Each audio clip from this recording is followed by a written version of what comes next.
Welcome, everyone. Thank you for joining us for everything you wanted to know about local government but were afraid to ask, Part 2. This is Part 2 of a 3-part series, and today we will be covering the structures of local governments. The first session covered the history of local governments, and if you missed it, it will be available to view on YouTube soon at our library's YouTube channel. Our last session, next Thursday from 7 to 8 p.m., will cover the way that issues and funding are determined. I encourage you to sign up for that last session on our website, and I will share the link to register for that in a bit. As you may know, the library lost power tonight, so I'm coming to you from my home office. I don't have my usual setup, so I will be looking to the side to check my notes. Also, my internet can be a bit shaky, so if I freeze, I deeply apologize. And if there are any other technical issues on our end, we apologize in advance and promise to try to fix it as quickly as possible. Because this is a Zoom webinar, you will not be able to turn your camera on or unmute yourself, but you can feel free to send messages through the chat button or the Q&A button. I will be monitoring those throughout the evening. If you have a clarifying question on something Dr. Keller is talking about, I will interrupt him to ask the question. If it's a more detailed question, I will save it for the Q&A at the end. The presentation will take around 40 to 45 minutes, and then we will have 15 to 20 minutes for questions. This presentation is being recorded and will be uploaded to YouTube later. Your name and image will not be recorded, but if you submit any questions that are read during the Q&A, the content of that question will be included in the recording. If you have any questions or issues during the event, please send me a message through the chat or the Q&A. And now it is my honor to introduce our exceptional speaker. And for those of you who are joining us for a second time, thank you for welcoming him back. Dr. Larry Keller is an associate professor emeritus at the Levin College of Urban Affairs at Cleveland State University. Dr. Keller received a PhD in public administration from the American University and a JD from Vanderbilt University. Prior to joining CSU, he taught at Fisk University, University of Kansas, and the University of Colorado at Denver. He has decades of experience in studying and working with local governments, city councils, charter commissions, and charter review commissions. We are so lucky to have him back here with us again tonight. So Dr. Keller, take it away.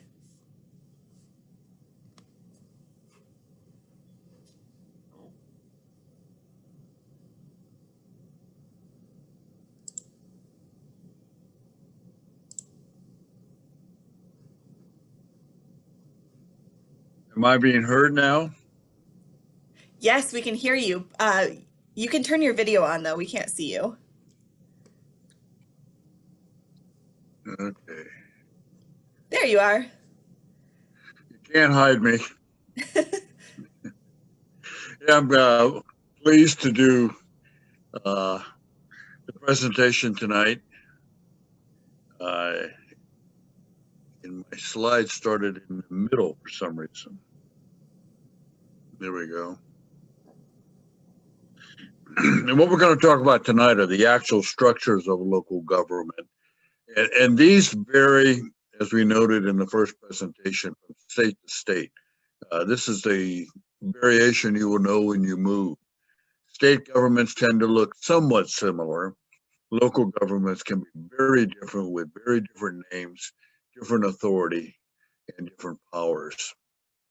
For example, I lived in Maryland for a while, and in Maryland, the county is the basic unit of local government and also where school districts are located. So I lived in Prince George's County, and that was a school district of 2.5 million people. And why? That's based on Maryland law. In Ohio, school districts tend to be associated with cities and therefore are much smaller structures. This is why when the Supreme Court mandated integration by busing in school districts, I don't think they took into account the variation at the local level. As we noted before, that one of the ways to get an understanding generally of local government is to think of Jefferson and Hamilton's preferences for government. As I noted before, Jefferson was interested in local government. He started as an attorney at the county level. I did not like that, by the way. Jefferson was a very shy person, and being an attorney or even a candidate was not something that he enjoyed. So he was a small town kind of a person in where he came from, and he really believed in making those small towns, small governments as democratic as possible. And therefore, rural and village were governed by committees or commissions. They were always elected. Some of the executives were elected because that was Jeffersonian's idea of democracy. In contrast, Hamilton was an attorney located in New York City. New York City at that time was not a large city. In fact, it was probably smaller than Lakewood is today. But in the context of the United States at the time, it was a major city. And he grew up in the city, preferred the city, and preferred, therefore, executive government. Now, his concentration was on the national government, and Hamilton preferred governing through executives. So if you take his perspective, the local level, the municipal government, which we will spend most of the time on because that is the most important local government, are run by and focused on very strong executives. So township are very different than cities in government and in focus on activities.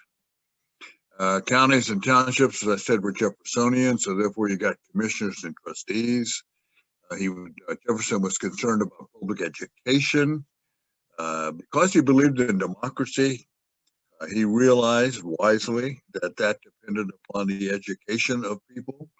He built education into the structure of local government, and therefore public education usually is run by a board or a commission because it's got a Jeffersonian background.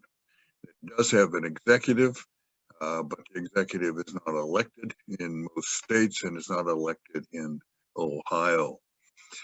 Townships we'll talk about in detail. Again, boards are important. And you had oftentimes multiple elected executives at this level. In the municipalities, you have mayors and city managers. We will talk about the difference between the two and how they came to be. It's a very interesting history of the United States. And these are examples of Hamilton's idea of an energetic executive. Hamilton served in the George Washington's administration. Washington was a very strong president, and but he gave delegated a lot of authority to administrators. This reflected his wartime experience. Washington relied a lot on his staff. Hamilton emerged as a leading staff officer for George Washington, and that's how they worked together at the national level. Hamilton, as the Secretary of the Treasury, actually made proposals directly to Congress as the Secretary of the Treasury. By the way, if you go to Washington, D.C., there are two statues in the front and the rear of the Treasury building, and they are two secretaries of the Treasury. Hamilton's statue is in the front of the Treasury building.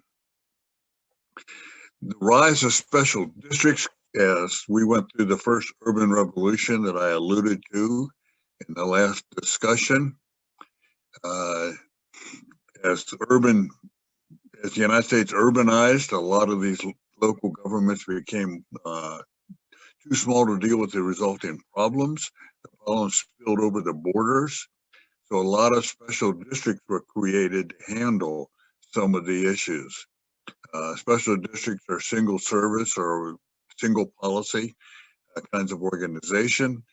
The state will pass an enabling statute to allow a locality to create a special district, but it takes local action to create it. They're usually governed by a board, and they have separate funding and oftentimes can raise their own revenue. That's one of the reasons special districts are created, because they can raise their own revenue and therefore don't have to be funded by state government or county government. Examples, major special district in Cuyahoga County, RTA, which is the Regional Transit Authority, the Metro Parks, which runs the zoo in Cleveland, the Cuyahoga Metropolitan Housing Authority, which provides public housing, either directly through projects or through Section 8, where clients can find housing and be subsidized in the rent of the housing, and the Northeast Ohio Sewer District, which is a very unusual special district that was created by court order and not by state government. School districts are the original special district. They again were part of Jefferson's idea of educating citizens. He built the process and the education into the Northwest Ordinance, which 5 states were created from. Ohio was the first state created from the Northwest Ordinance. The Northwest Ordinance also prohibited slavery in the Northwest. It was the first time slavery had been prohibited. Almost all states at one time had slavery in the United States. This is why slavery was built into the Constitution. The Northwest Ordinance prohibited. Jefferson, when he was younger, was much more publicly opposed to slavery.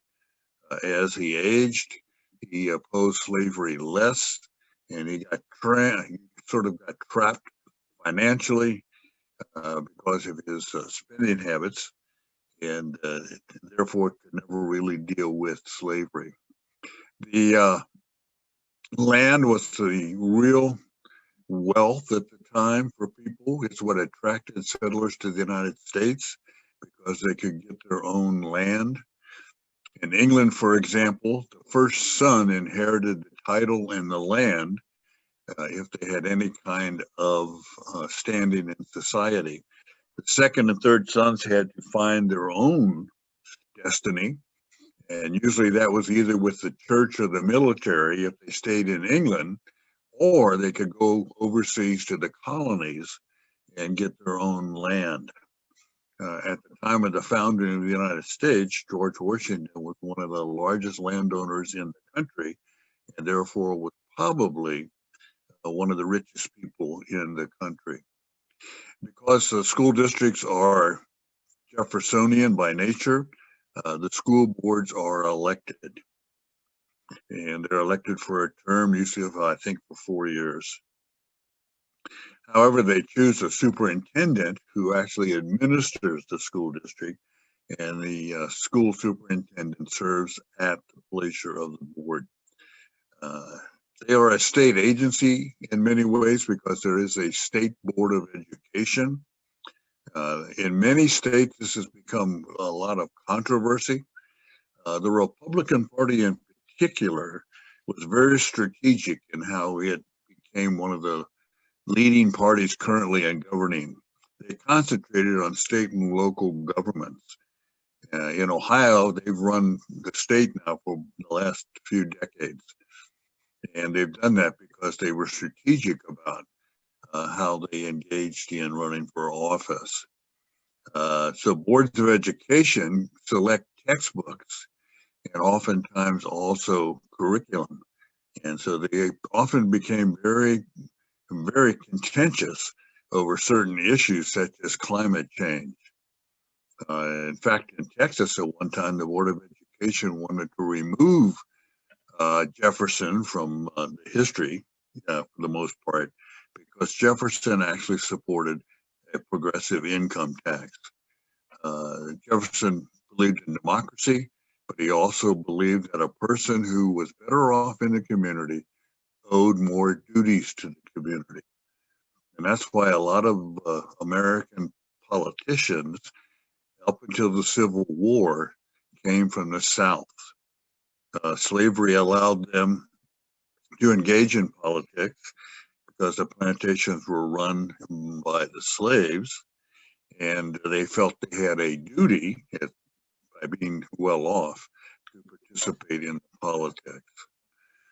So the Texas Board of Education was not happy to have Jefferson's views on income tax and some other views put into a curriculum. But that's the power of local government. Same thing is similar. Right before tonight's session, I was watching the news, and almost all of the national news is focused on the death of George Floyd. That issue is being decided not by the national government, even though it's a national issue. It's being decided at the local level by 12 local citizens. And this is an example of how local government provides democracy to the United States. And that was the hope of England, where they created local government, and it helped the kings undercut the lords to provide democracy in England. We'll talk a little bit more about the details of all this. Counties are administrative units of state government. As I noted before, they provide state services at the local level. As I always note in class, if I want to get married, I go down to the county courthouse, usually in Ohio, and I can get a state marriage license from the county. When I die, my assets will be distributed according to the probate court, which is also located in the county courthouse. My birth is going to be recorded at the county level. This is the function of counties, to provide the administrative infrastructure in a convenient way for citizens. Otherwise, I would have to go to Columbus to get my licenses or to have my state administered. With counties, it can be done at the county level. And because they were Jeffersonian units, counties were run by 3 commissioners. They were called commissioners because they combined legislative and executive authority. As 3, they were the legislature, that is, they made laws in the county, and as also the 3 executives. Again, the county was an administrative unit, so the commissioners had very limited policy-making authority. They could determine how some policies were offered, but that was about all they could do. That's why Cuyahoga County has not participated in dealing with race issues, for example, at the local level. It does not have the ability to do that because it's only an administrative unit of government. A lot of counties hire an administrator, and the administrator then runs the county agencies. However, because they are Jeffersonian units of government, a lot of the administrators are elected. This was true in Cuyahoga County, and until they got a charter, which we'll talk about in a moment. The sheriff, for example, was elected. We talked about that's one of the earliest local offices in English local government. The recorder, the auditor are all elected county offices. Counties in Ohio have home rule. That means a county can adopt a charter. The charter can determine what offices are elected and some of the other ways in which the county is structured. Summit County was the first county in Ohio to have a charter. By the way, it's called Summit County. It's Akron, it's the county seat of Summit County. It's the highest point in Ohio, and that's why it got the name Summit. Akron, by the way, got its name because it's one of the highest cities in Ohio, and it's named after the Acropolis, which was the highest point in ancient Athens. Under the charter in Cuyahoga County, which was adopted by the voters, that had to be voted on in order to be put into effect. County government is now run by an elected county executive and an 11-member county council. However, it is still a county. It only does administrative work for the state. So even though there's an county executive, the executive does not deal with most of the local problems. That is dealt with by the executives in the municipalities, the cities and villages in Cuyahoga County. In some ways, Cuyahoga County was not really reformed. The charter was promoted as reforming county government. However, many of the people that backed the charter, including the Cleveland Plain Dealer, were more interested in eventually having regional government. And what they wanted to do was to make Cuyahoga County a regional government and take away some of the divided authority among villages and cities in the county. However, it's still a county. The only way the county can get municipal authority in Ohio is the cities and villages have to give up their authority. And I don't believe that's going to happen anytime soon, not only in Cuyahoga County, but any county. Township trustees are 3 elected officials called trustees, and there's an elected fiscal officer. Like a county, they can hire an administrator. The administrator will then run the agencies of the township, principally the roads and the kind of infrastructure for rural farming. They do have home rule.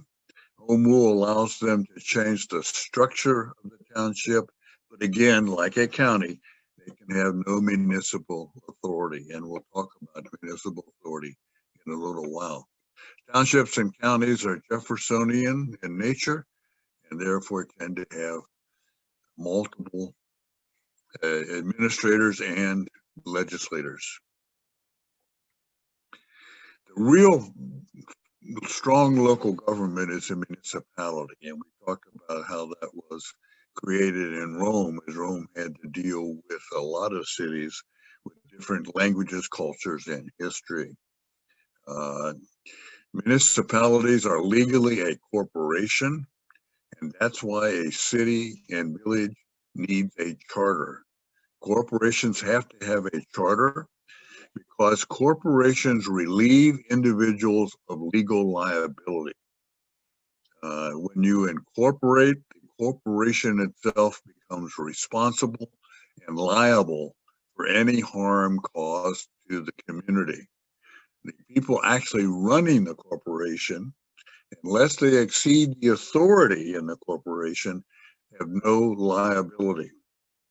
So the idea of a corporation was to relieve individual liability. That was supposed to lead to more innovation, as individuals didn't have to worry about legal liability as long as they adhered to the charter of the corporation. So private corporations are chartered. Most in the United States are chartered in Delaware, because where they're chartered determines what law applies in corporate affairs. And Delaware has a corporate code of law, which is very favorable to corporations. Delaware has sort of made an industry out of incorporation. So if you want to start, like a lot of academics I know do consulting, they can form a corporation. They will get a charter from the state of Ohio, and the charter states the purpose of the corporation. That is needed because, as I noted, the individual has no liability. So when you deal with a corporation, you're dealing with individuals, and to protect yourself, the charter allows you to know what those individuals can do and what they can't do. That's why charters are so important. At the municipal level, there's our charters, and these can be formed by home rule, where cities can write their own charters, and most of them, like the state constitution, have the ability to be reviewed every 10 years or so, whatever is in the charter on that. So Lakewood has a charter commission appointed by the council and mayor, and every 10 years the charter of Lakewood is reviewed.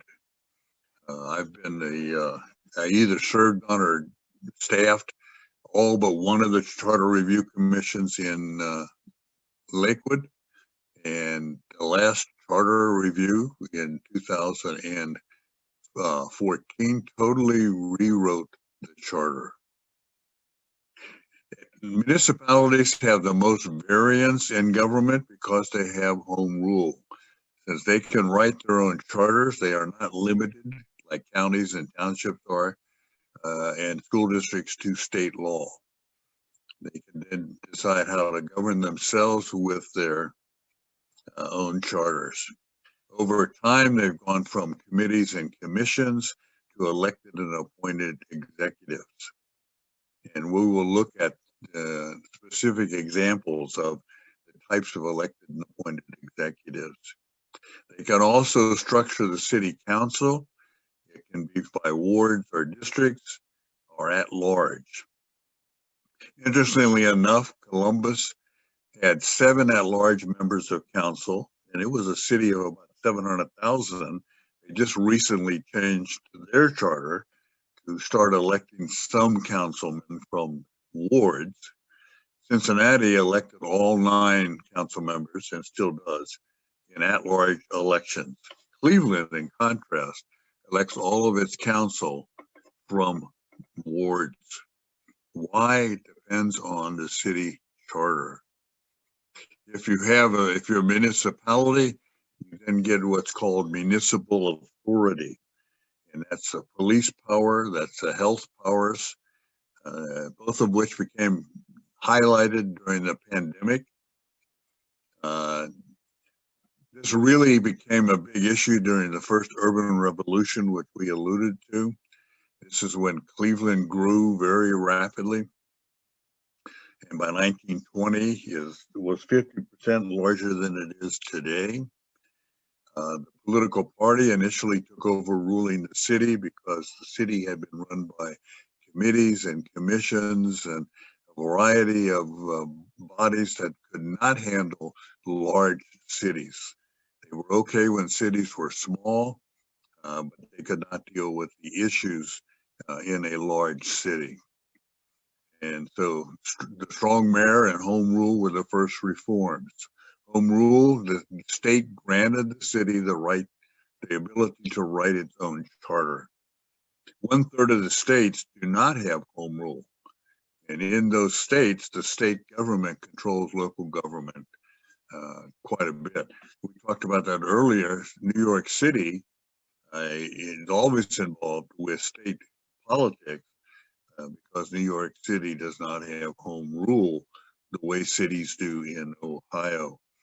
The first reform was the strong mayor form of government. Under the strong mayor form of government, an individual is elected and becomes the chief executive after election. And they have whatever authority is granted to the office in the city charter.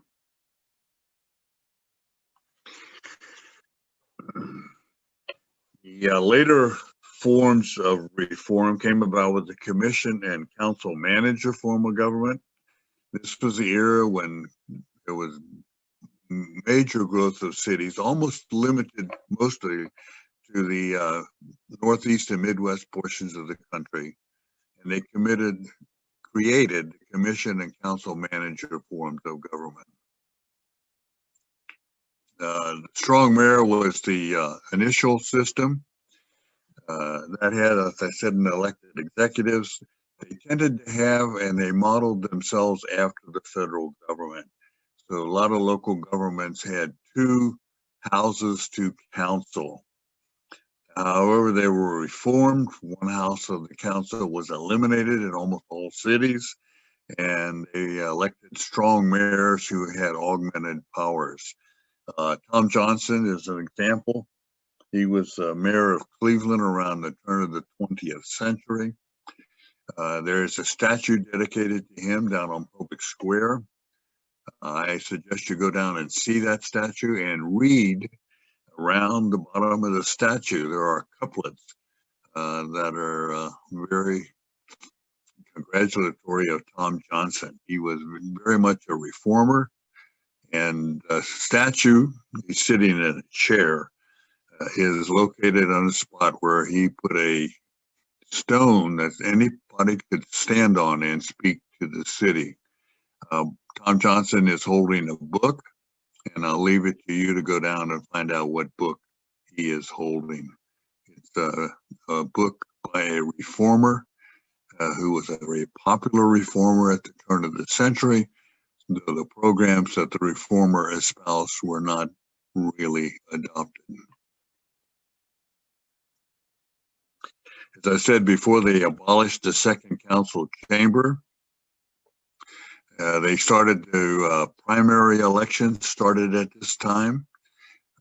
This allowed the nomination of candidates by the public rather than by the parties.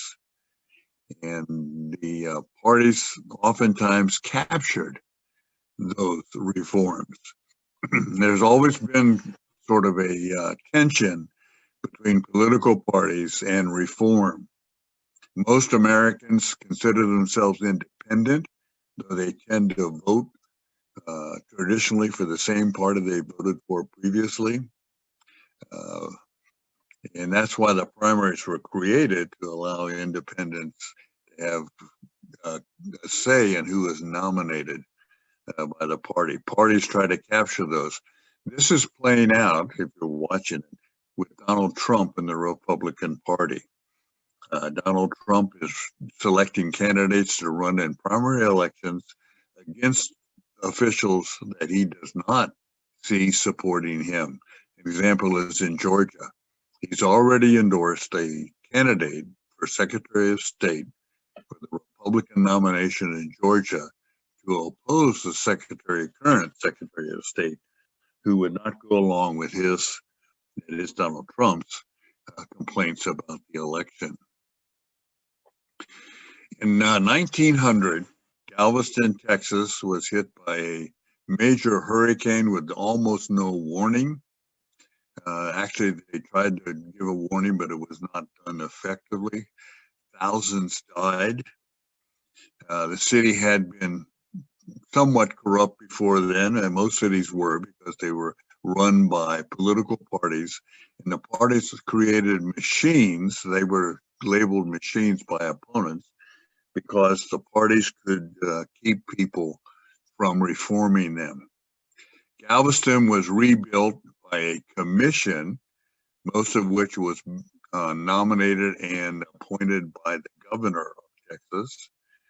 And in the process, Galveston was transformed both politically and physically. The city of Galveston was raised 6 feet because Galveston was almost at sea level. It's at the western end of the Gulf of Mexico, and the hurricane came right up the Gulf of Mexico and literally buried Galveston underwater. So the rebuilding was very impressive. The commission form of government operated much more effectively and efficiently than the party governments of the time, and it spread in the United States rapidly. Up to about 400 to 500 cities adopted the commission form of government. Under the commission form of government, each of the commissioners is an administrator as well as a legislator, and we will look at that in some detail in a moment. In order to make commission government more effective, Richard Childs advocated at the turn of the 20th century that the commission appoint a city manager, and the city manager would be the executive rather than each commissioner being an executive. And that began the city management form of government. In most cases, the council manager is called council manager because the councils, as we will look in a moment, appoint the city manager. Pretty much eclipsed the commission form of government. Portland, Oregon is the last major city to still have a commission form of government. Take a look at their website. and you'll get an idea of commissioners. Each of the commissioners has executive authority. And so if you run to be a commissioner in Portland, you determine which office of the commission you are running for and which agency you will be involved with. So the end of reform was to empower councils and to begin professional executives. Hybrid forms of government have arose. These are neither strong mayor nor council manager forms of government. A local example is Shaker Heights. In Shaker Heights, they have an administrator. It's by ordinance, not by charter. An administrator appointed by and reporting to the mayor. And the administrator then runs Shaker Heights government. And there's a lot of staff provided to mayors. And Cleveland Heights, which had the council manager form of government, recently abolished it in an election. And they've gone to a city administrator and mayor arrangement along the lines of Shaker Heights. However, in Cleveland Heights, it is in part of the charter. What all of this reflects is that the tension between professional administration and partisan politics. This has been a very difficult tension to handle. I would argue Northeast Ohio has not done a very good job with it. Partisan politics tend to win in Northeast Ohio, and I think it makes it very difficult for young professionals to be attracted to the region. Up until recently, for example, every city in Colorado except Denver had the council manager form of government. They were very professionally run. With the demise of Cleveland Heights, there's almost no council manager systems in Northeast Ohio. Now, these are the exact forms of government, and this is sort of where we'll end up the presentation. And again, please feel free to ask questions so you make sure you understand the different forms of government, because that's an option for local areas to adopt different forms of government, and they can determine how they want to be governed by charter. In the strong mayor form of government, the electorate elects a mayor as the executive, and then elects the council as a legislative body. The council has the lawmaking authority. If it's a strong mayor, the mayor has the powers of appointment, has the powers of the budget, and a veto, which means the mayor can veto the law passed by council, and they're called ordinances, and the mayor can veto an ordinance. Council can pass the ordinance over the veto if sufficient numbers of council vote for it. However, in a seven-person council, the mayor only needs 3 people, and he can override any veto. He becomes veto-proof. In the strong mayor, all of the agencies report to the mayor. The mayor is the administrator of the city. And so you can see in the diagram some of the agencies that report to the mayor. The commission form of government, on the right-hand side of the slide, the electors, the voters, elect commissioners. And the commissioners then run particular agencies. So you had a finance commissioner, or the fire commissioner, or the police commissioner. That was a title of a very popular TV show quite a while ago, when it starred Rock Hudson as police commissioner. And that came from the commission form of government. The biggest difference between the strong mayor and commission form of government is the commission form of government has no separation of powers. All the power is granted to the commission. As we noted, the council manager form of government was in a kind of an amended version of the commission form of government. Under that, the voters select a council. The council then appoints a city manager, And the city manager is the executive. He runs the city agencies, and he serves at the pleasure of the council. That means the city manager, she can be fired at any time the council desires. The council does not have to give a reason for firing. They have the absolute authority to fire. As you can see by the dotted lines, sometimes there is an elected mayor in the system. Oftentimes the mayor is a member of council. Brunswick has the council manager form of government. They have a separate elected mayor also, but the executive authority is in the city manager, not the elected mayor. When Cleveland Heights had the council manager form of government, the mayor was elected from the council. That is, the voters voted for the council. The council then determined who would be mayor by selecting one of the members of council to serve in that office. In all cases, the mayor is mostly the office of mayor, and the council manager form of government is mostly a ceremonial office. And it does have some powers under the state statutes of Ohio, but they tend to be limited either to emergencies or running a mayor's court, which handles a lot of the local enforcement of vehicle laws. A hybrid form of government will have the election of a mayor and council. It will have often separation of powers. The mayor will then appoint a city manager or city administrator. Usually the title is city administrator because it's not truly an office of city manager. A city manager is accountable to all of the council. Under the hybrid form of government, the city administrator reports to and is hired and fired by the mayor. The city administrator then operates the agencies. As you can see, there is no separation of powers, and the administrator serves at the pleasure of whoever the mayor is.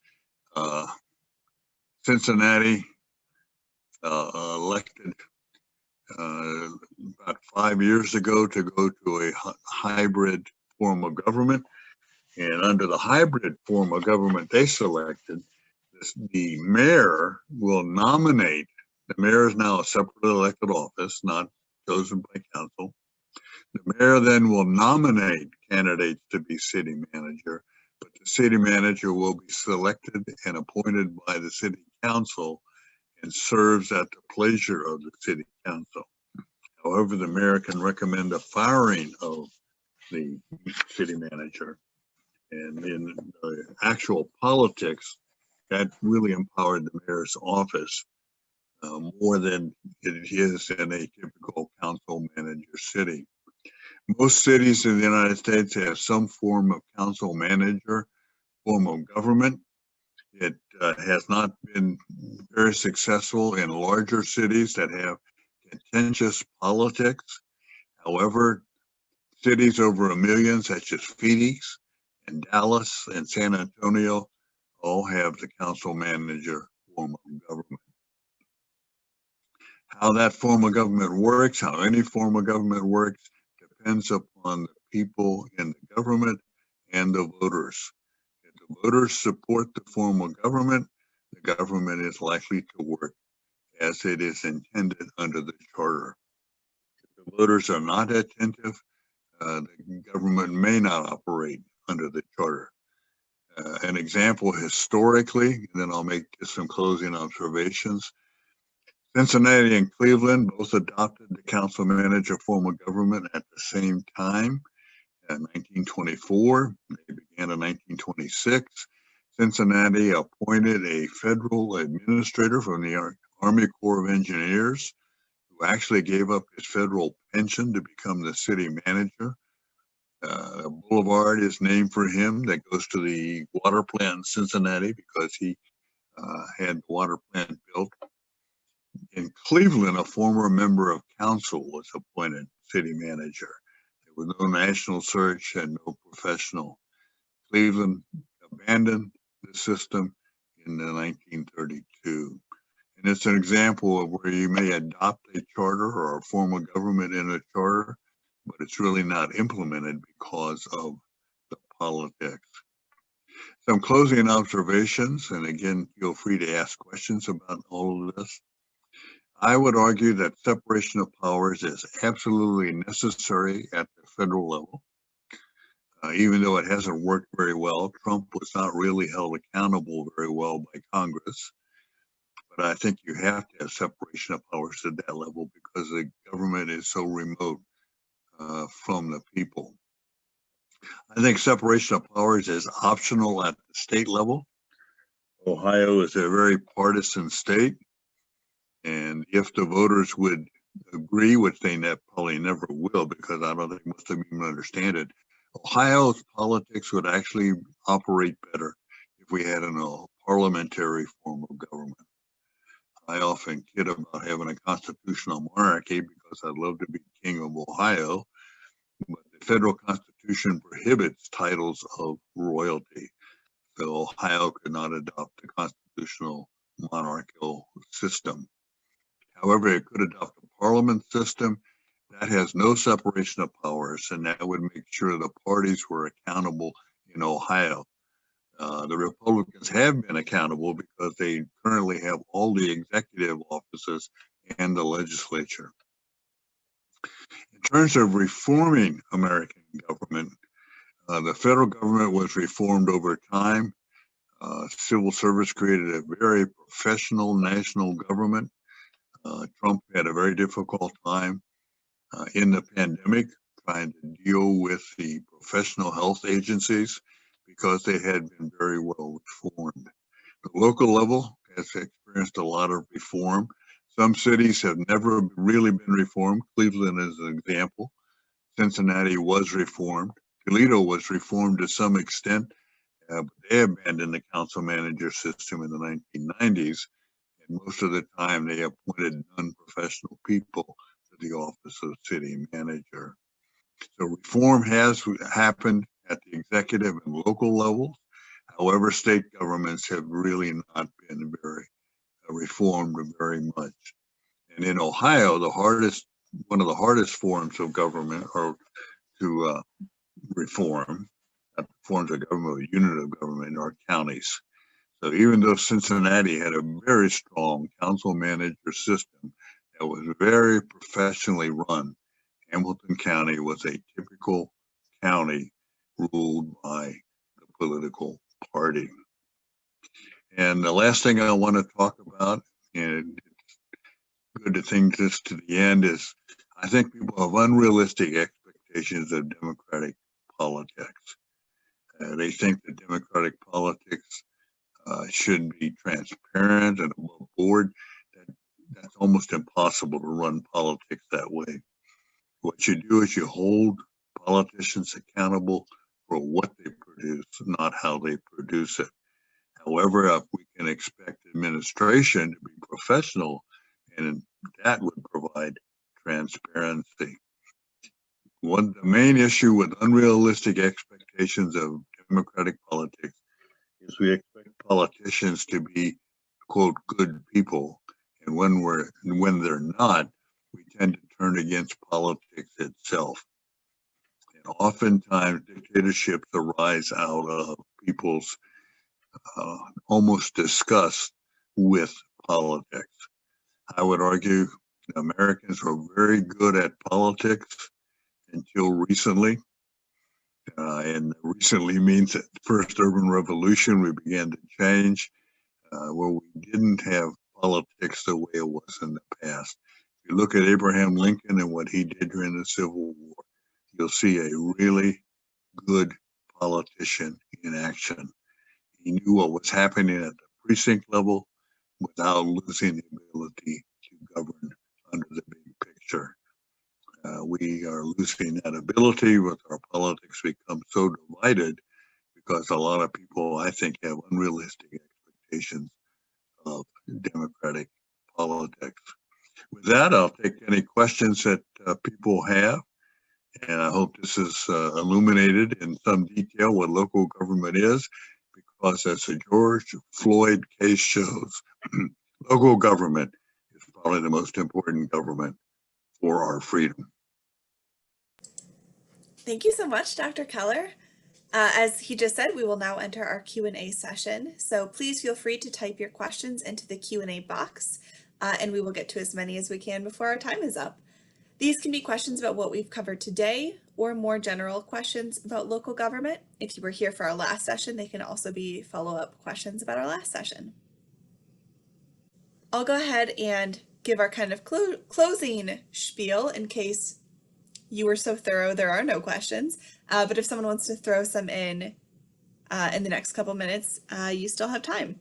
So if you enjoyed this program, please check out the other virtual programs we have planned at the Twinsburg Public Library. There are many, and they are wonderful.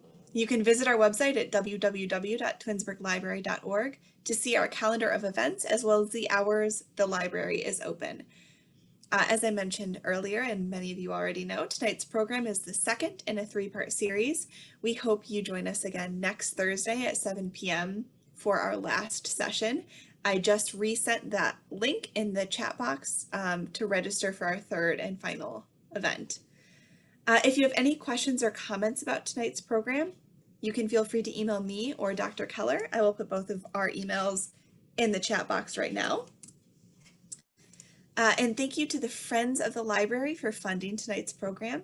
And of course, a very special thanks to Dr. Keller and all of you for joining us. And I still don't see any questions. So Dr. Keller, you did too good of a job. You left no questions unanswered. And thank you all for joining us. We hope you have a wonderful rest of your evening. That should happen in my household. Yeah. Thank you, Julia. Yeah, thank you, Dr. Keller. Thanks, everyone. Thank you for attending.